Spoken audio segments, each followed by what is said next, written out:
प्राचीन काल में एक साहूकार था जिसके 7 बेटे और 7 बहुएं थीं। इस साहूकार की एक बेटी भी थी जो दीपावली के अवसर पर ससुराल से मायके आई थी। दीपावली पर घर को लीपने के लिए सातों बहुएं मिट्टी लाने जंगल में गई तो ननद भी उनके साथ जंगल की ओर चल पड़ी। साहूकार की बेटी जहाँ से मिट्टी ले रही थी उसी स्थान पर शाही अपने बेटे के साथ रहती थी। खोदते हुए गलती से साहूकार की बेटी ने खुरपी से शाही का एक बच्चा मर गया।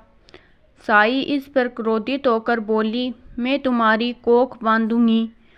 शाही की यह बात सुनकर साहूकार की बेटी अपनी सातों भाभियों से एक एक करके विनती करती है कि वह उसके बदले अपनी कोख बंधवा ले।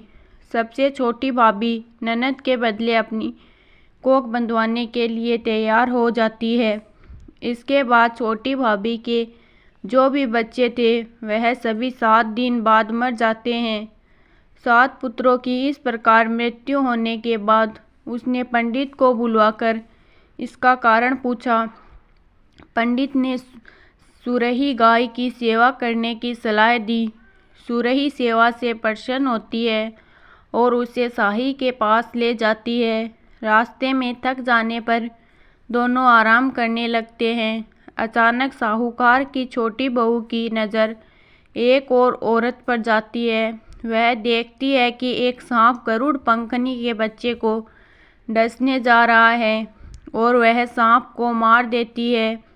इतने में गरुड़ पंखनी वहां आ जाती है और खून बिखरा हुआ देखकर उसे लगता है कि छोटी बहू ने उसके बच्चे को मार दिया है। इस पर वह छोटी बहू को चोंच मारना शुरू कर देती है। छोटी बहू इस पर कहती है कि उसने तो उसके बच्चे की जान बचाई है। गरुड़ पंखनी इस पर बहुत खुश होती है और सुरही सहित उनकी शाही के पास पहुंचा देती है।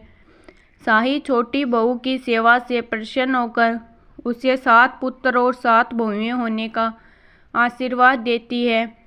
शाही के आशीर्वाद से छोटी बहू का घर पुत्र और पुत्र की बधुओं से हरा भरा हो जाता है।